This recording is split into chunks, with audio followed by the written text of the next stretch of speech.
Disclaimer: ang kwentong ito ay hango sa mga paniniwala, karanasan, at alamat ng mga tao sa iba't ibang panig ng Pilipinas.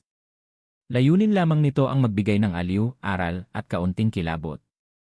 Anumang pagkakatulad sa tunay na tao, lugar, o pangyayari ay hindi sinasadya at pawang nagkataon lamang. Tahimik ang Baryong San Roque, isang lugar na napapaligiran ng bundok at masukal na kagubatan. Hindi karaniwang dinadaanan ng mga estranghero, kaya't nang dumating ang mag-amang sina Tomas at Nico, mabilis silang naging usap-usapan. Si Tomas, 48 taong gulang, ay isang matipuno ngunit tahimik na lalaki. Halatang sanay sa mabibigat na trabaho. Ang kanyang anak na si Nico, 16 na taong gulang, ay payat at may malamlam na mga mata na laging tila may iniingatan o itinatago. Pareho silang may bakas ng pagod at hirap sa kanilang mukha. Lumipat sila roon matapos masunog ang kanilang lumang tirahan sa bayan. Ayon sa kwento nila, wala na silang ibang malalapitan, kaya't napilitan silang maghanap ng bagong simula sa baryong iyon. Dahil sa murang halaga ng lupa at kubong iniwan ng yumaong tiyuhin ni Tomas, doon sila nanirahan. Sa umpisa, pinilit nilang makisama sa mga taga-baryo. Ngunit mahiyain si Tomas at bihira lang makipagkwentuhan.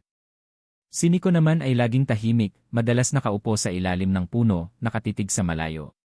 Sa halip na makipaglaro sa mga kabataang kaedad niya, mas pinipili niyang sumama sa ama tuwing mangangaso o mangunguha ng panggatong sa gubat. Dito nagsimulang mabuo ang kakaibang pagtingin ng mga tao sa kanila.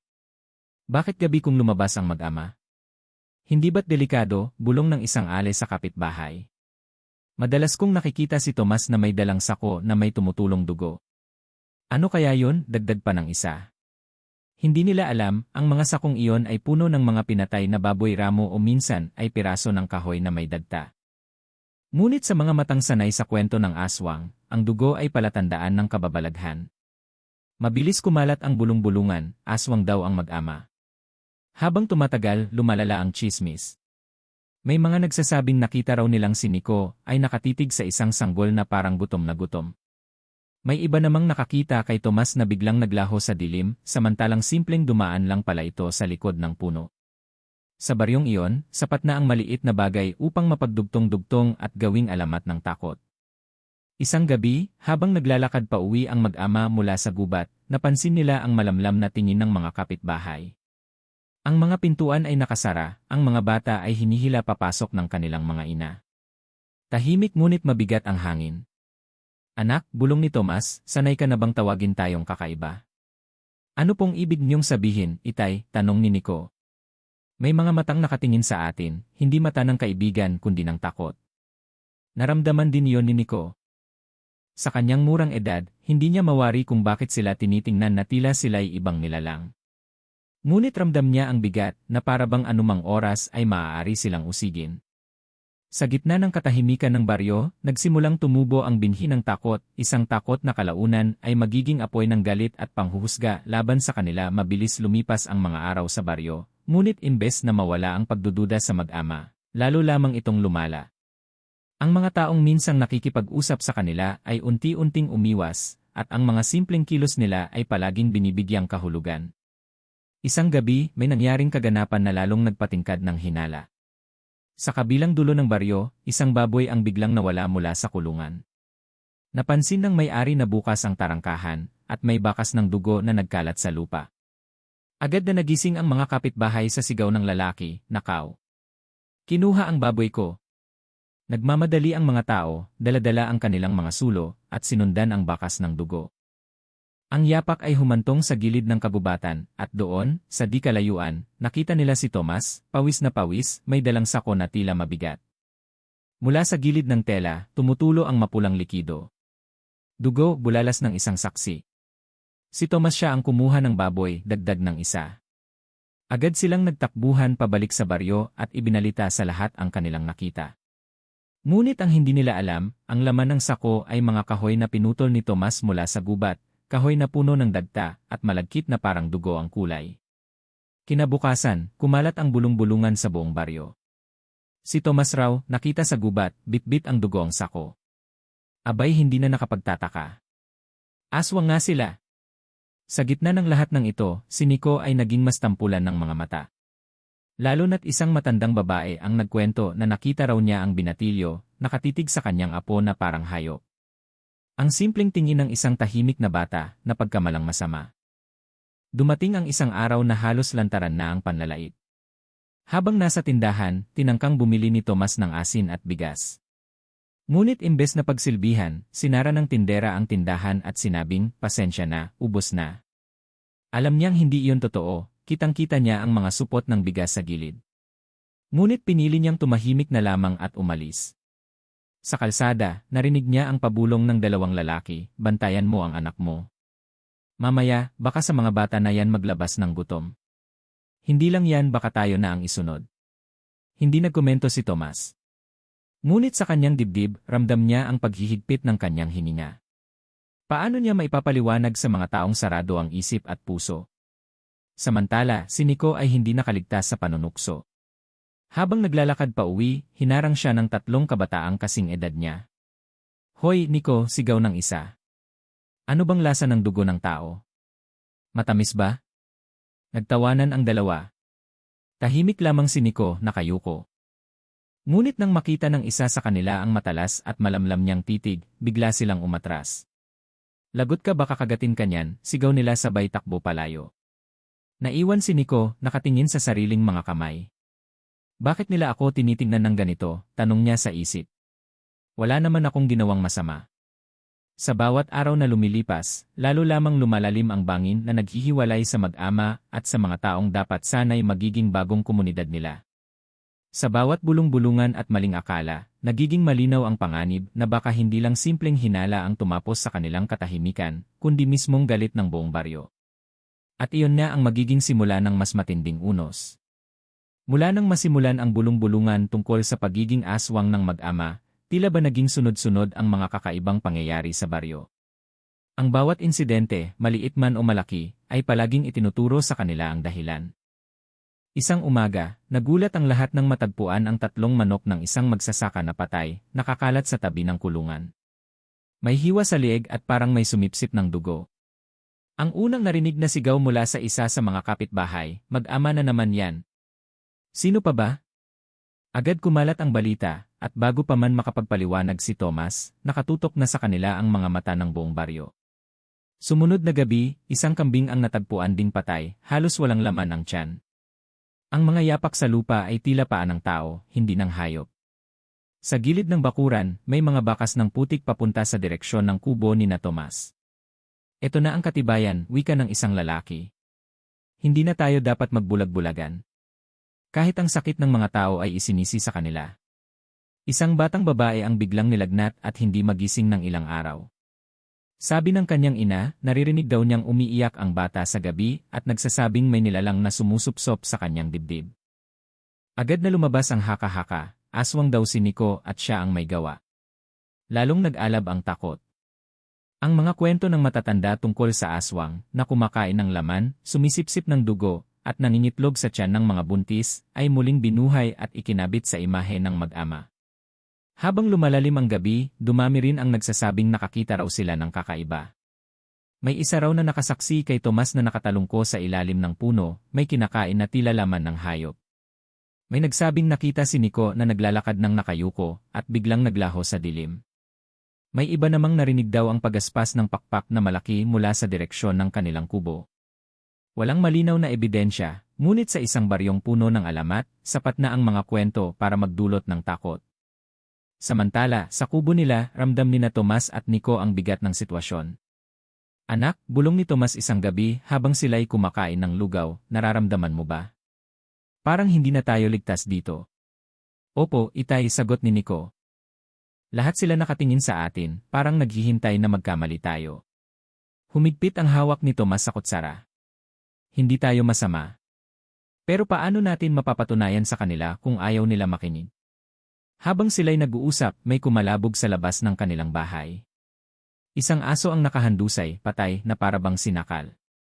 Wala silang alam na aso roon maliban sa mga alaga ng kapitbahay. Alam ni Tomas na hindi na yon simpleng coincidence. May ibang nilalang sa paligid, isang hayop, o marahil isang tunay na aswang, na siyang gumagawa ng kasamaan, ngunit sila ang napagbubuntungan ng galit. Kinabukasan, kumalat na naman ang balita, patay ang aso ni Mang Isko. Sino pa ba ang may gawa kundi yung mag-ama? Dumadagundong ang bawat usapan, at tila ba lumalapit na sa rurok ang sigalot. Sa bawat bangkay ng hayop na natatagpuan, sa bawat batang nagkakasakit, at sa bawat pagaspas na naririnig sa gabi, lalong tumitindi ang paniniwala ng baryo na may dalawang nilalang na nagkukubli sa anyo ng tao, at sila'y nakatira lamang sa gilid ng kanilang pamayanan. Ang maling akala ay unti-unting nagiging hatol. At ang hatol ay nagiging apoy ng galit. Habang lumalalim ang gabi sa baryo ng San Roque, lalong umiigting ang bulong-bulungan. Ang mga simpleng hinala ay naging matibay na paniniwala, at ang paniniwala ay naging lantad na pagkamuhi. Sa bawat araw na dumaraan, ramdam ni na Tomas at Nico ang malamig na tingin ng mga tao. Kapag sila'y dumadaan sa daan, nagsasara ang mga pintuan, o kaya'y pinapapasok ng mga ina ang kanilang mga anak. Wala nang bumabati, wala nang nguminingiti. Ang lahat ay nakamasid, nag-aantay na mahuli silang gumagawa ng kababalaghan. Isang hapon, nagtangka si Tomas na mag-alok ng uling sa bahay-bahay, gaya ng nakasanayan niya. Subalit halos lahat ay tumanggi. Pasensya na, Tomas, marami pa kaming uling dito, sabi ng isa. Ngunit sa gilid ng bakuran, maririnig ang bulungan, huwag kayong bibili. Kapag tinangkilik natin, baka sumpain tayo. Masakit man, tumalikod na lamang si Tomas. Sa kanyang isip, isa-isa nang nagsasara ang mga pinto ng pag-asa na magkaroon sila ng bagong simula. Si Nico naman, hindi nakaligtas sa mga pangungutya. Kapag siya'y napapadaan, tinuturo siya ng mga batang kaedad niya. Ayan na ang anak ng aswang. Uy, baka kagatin ka niyan, magtago ka na. Minsan, may isang binatilyo pang naghagis ng bato sa kanya at sumigaw, bakit hindi ka lumipad, ha? Kaya mo bang maging paniki? Tahimik lang si Nico. Hindi niya kayang lumaban. Ngunit sa kanyang dibdib, nag-ipon ng sama ng loob at sakit ang bawat salita at insulto. Isang gabi, nagtipon-tipon ang mga kalalakihan sa plaza ng baryo. May dala silang mga itak, sibat, at ilang bote ng lambanog. Sa gitna ng usapan, muling bumangon ang galit. Hindi na tayo pwedeng magbulag-bulagan. Sunod-sunod ang patayan ng mga hayop, pati mga bata nagkakasakit, sigaw ni Mang Celso. Kung hindi natin sila paalisin, baka bukas tayo naman ang salubungin ng kamatayan, dagdag ni Mang Isko. Ngunit hindi lahat ay sang-ayon. May ilan pang nag-aalinlangan. Paano kung nagkakamali tayo? Paano kung hindi sila ang may sala? Tanong ni Aling Marta, isa sa ilang naniniwalang inosente ang mag-ama. Hindi na panahon para magduda. Kapag buhay ang nakataya, dapat sigurado tayo, sagot ng isa. Mula roon, nagsimula ang lantarang pang-uusig. Ang mga bata ay pinagbawalang lumapit sa kubo ni na Tomas. Ang mga babae ay nagdala ng bawang at asin sa kanilang mga pinto. May ilan pang nagsabit ng krus sa kanilang bakuran para raw hindi mapasok ng aswang. Ramdam ni na Tomas at Nico ang paghihigpit ng tanikala ng baryo. Parang wala silang malapitang kakampi. Anak, bulong ni Tomas habang sila'y nag-aayos ng mga panggatong, kung magpatuloy ito, baka mapilitang tayong lisanin ang lugar na ito. Tahimik si Nico sandali bago tumugon, pero itay, saan naman tayo pupunta? Wala na tayong ibang matitirhan. Natahimik si Tomas. Totoo ang sinabi ng anak. Sa kabila ng lahat ng paratang, wala na silang ibang masisilungan kundi ang kubong iyon. Habang sila'y nag-uusap, nakarinig sila ng malalakas na yabag sa labas. Mga kapitbahay na nag-uusap-usap, nagbubulong ng plano. Hindi nila tiyak kung ano ang mangyayari, pero ramdam nilang papalapit na ang panganib. Sa mga susunod na araw, mas lalong lumalim ang takot ng mga tao, isang takot na unti-unting nagiging galit. At ang galit na yon, walang ibang direksyon, kundi patungo sa mag-amang na pagkamalang aswang. Dumating ang gabing hindi malilimutan ng buong baryo ng San Roque, ang gabing muntik ng wakasan ng galit at takot ang buhay ng mag-ama. Makalipas ang ilang linggo ng sunod-sunod na pagkamatay ng hayop at pagkakasakit ng ilang bata, tila sumabog na ang pasensya ng mga taga roon. Lalong nagpaliyab ng apoy ang isang insidente, isang ina ang hysterikal na sumigaw sa kalagitnaan ng gabi. Ayuda! Tulungan niyo kami! Inagaw ng aswang ang anak ko. Nagising ang buong baryo. Ang mga lalaki may dalang itak at sibat, ang mga babae may mga sulo at asin. Nagtipon sila sa gitna ng plaza. Sa pagitan ng iyak ng ina at galit na bulungan ng mga kapitbahay, iisa ang direksyon ng kanilang mga mata, patungo sa kubo ni na Tomas at Nico. Kanino pa ba natin isisisi ito, sigaw ng isang lalaki. Kung hindi natin sila haharapin ngayon, baka bukas lahat tayo maging biktima, dagdag ng isa. Sa iisang sigaw ng bayan, nagmartsa ang mga tao, dala ang kanilang takot at armas. Samantala, mahimbing na natutulog sina Tomas at Nico nang makarinig ng malalakas na yabag at sigawan. Itay, ano yon? Nag-aalalang tanong ni Nico. Tumayo si Tomas at sumilip sa siwang ng dingding. Doon niya nakita ang halos buong baryo, may dalang apoy at sandata, papalapit sa kanilang tahanan. Anak, handa ka. Hindi nila tayo pinupuntahan para makipag-usap. Mabilis nilang isinara ang pinto ng kubo. Ngunit ilang sandali pa'y nagsimula ng kumalampag ang mga tao sa labas. Lumabas kayo, mga halimaw. Alam namin kayo ang aswang na gumagala rito. Nanginginig si Nico, ngunit pinilit niyang lakasan ang loob. Itay, ano nang gagawin natin? Baka sunugin nila tayo dito. Hinawakan ni Tomas ang balikat ng anak. Makinig ka, Nico. Hindi tayo dapat gumanti ng karahasan. Kapag nakipaglaban tayo, lalo lang nilang mapapatunayan ang akala nila. Kakayanin natin to, magpapaliwanag tayo. Ngunit hindi iyon ganoon kasimple. Sa labas, may nagsimulang magbuhos ng gasolina sa paligid ng kubo. Ang ilan ay nagsisigaw na sunugin na ito at tapusin ang sumpa. Ang init ng sulo ay nagbigay ng mas malinaw na babala, hindi na basta hinala, kundi hatol na. Kumunot ang noo ni Tomas. Wala tayong magagawa kundi harapin sila. Dahan-dahan niyang binuksan ang pinto at lumabas, nakataas ang dalawang kamay bilang tanda ng pagsuko. Kasunod niya si Nico, nanginginig ngunit pinipilit ang katatagan. Mga kababayan, sigaw ni Tomas. Wala kaming kasalanan. Hindi kami aswang. Ngunit hindi siya pinakinggan agad. Ang mga tao, galit na galit, nakatutok sa kanila ang mga sibat at itak. Lahat ng ebidensya nasa inyo. Kayo ang nakita sa gubat, kayo ang may dalang dugo, kayo ang palaging nasa paligid tuwing may nawawala. Tapos ngayong gabi, muntik na ngang maagaw ang sanggol, sino pa ba kundi kayo? Lalong tumindi ang takot ni Nico. Nakita niya ang isang lalaki, nakataas ang itak, handang sumugod anumang oras. Ang sigaw ng mga tao ay naghalo-halo, galit, takot, at paniniwalang sila ang salarin. Ngunit bago pa tuluyang sumiklab ang apoy, may kumislap ng katotohanan na magbabago sa lahat. Nakaharap nina Tomas at Nico ang galit na mga taga-baryo, lahat may hawak na itak, sibat, at sulo. Ang hangin ay amoy gasolina, ilang saglit na lang at baka matupok na ang kanilang tahanan. Ngunit bago pa man sumiklab ang apoy, lumapit si Tomas, nakataas ang mga kamay. Pakinggan niyo muna ako, sigaw niya, halos punit ang boses. Wala kaming kasalanan. Hindi kami aswang. Isang malakas na tugon ang sumagot mula sa hanay ng mga tao. Mga sinungaling. Lahat ng nangyayari sa baryo, mula sa patay na hayop hanggang sa batang nilagnat, lahat iyan nagsimula nang dumating kayo. Naglakad si Nico palabas, nanginginig ngunit pinilit ang tapang. Itinaas niya ang kanyang braso, at sa ilalim ng liwanag ng mga sulo, nakita ng lahat ang malaking sugat, isang sugat na bago pa man, tila kagat at kalmot ng mabangis na hayop. Hindi kami ang umaatake, malakas niyang sigaw. Ako mismo ang nakipaglaban sa totoong salarin. Nagulat ang lahat. May mga nagsimulang magbulungan. Ang sugat ni Nico ay hindi gawa ng tao.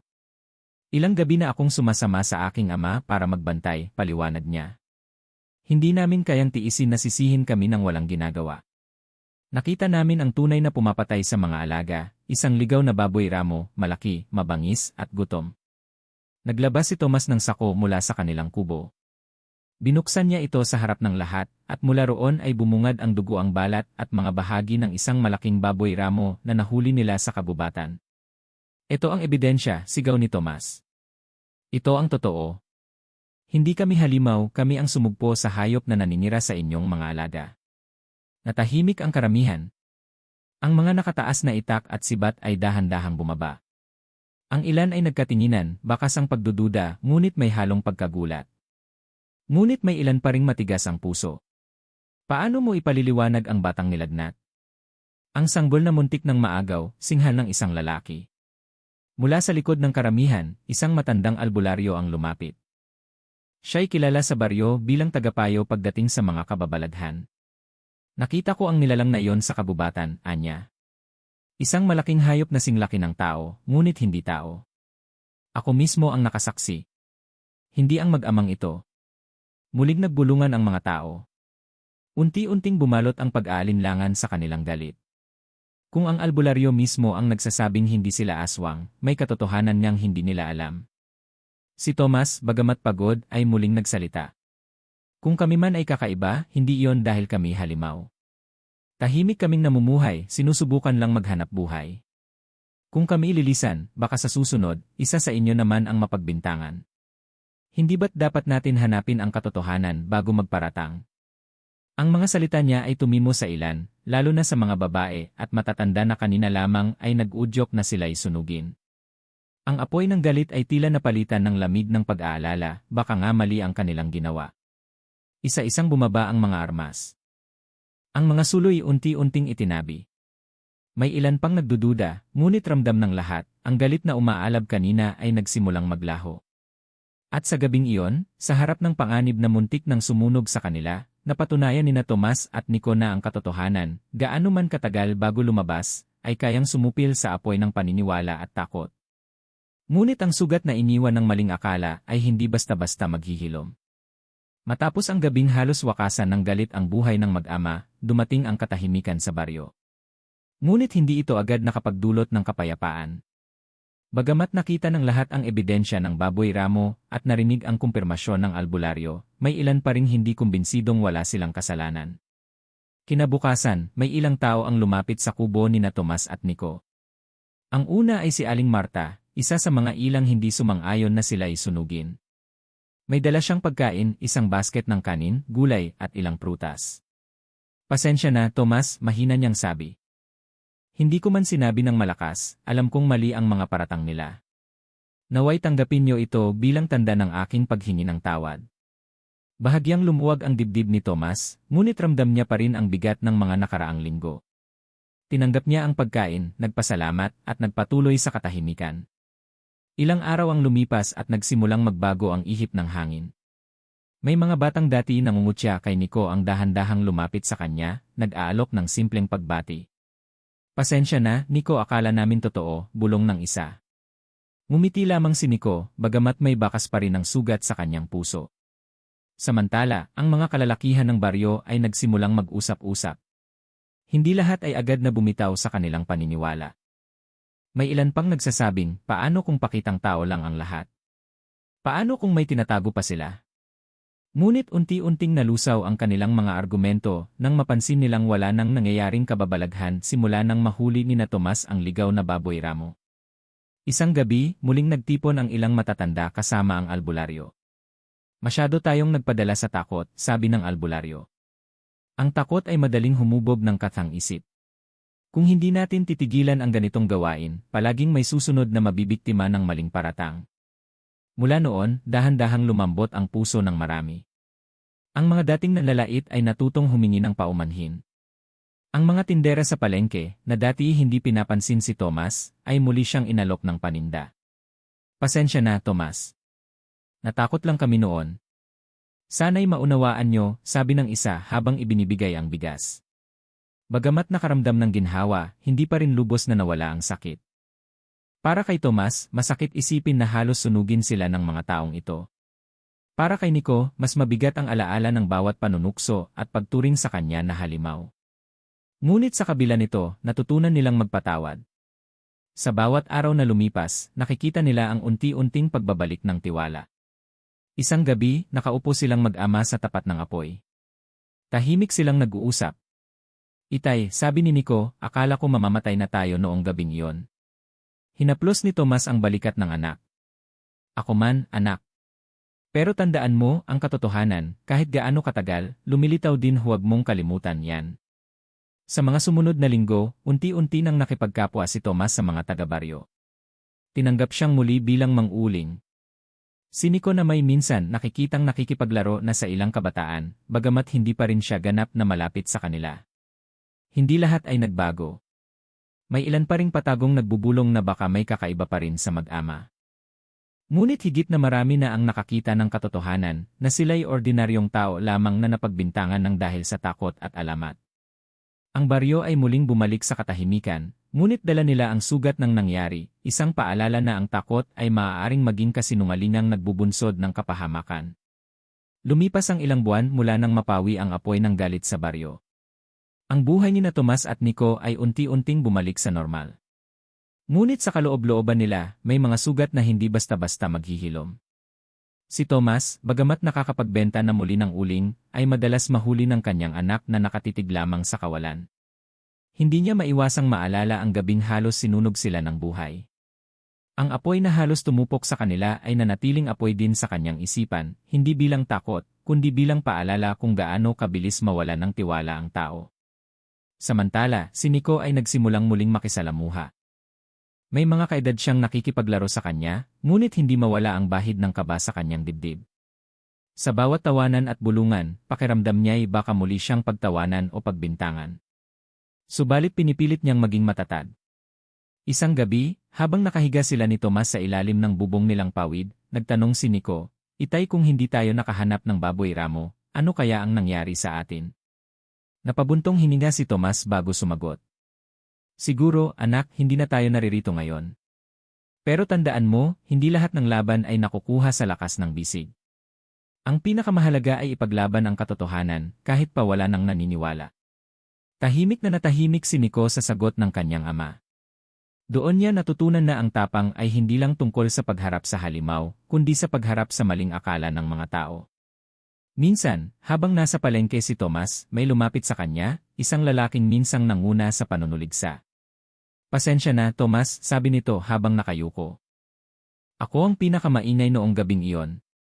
Kung hindi dahil sa iyo at sa anak mo, baka patuloy na winasak ng baboy ramo ang aming kabuhayan. Utang namin sa inyo ang katahimikan ngayon." Hindi na muling nagtanong si Tomas.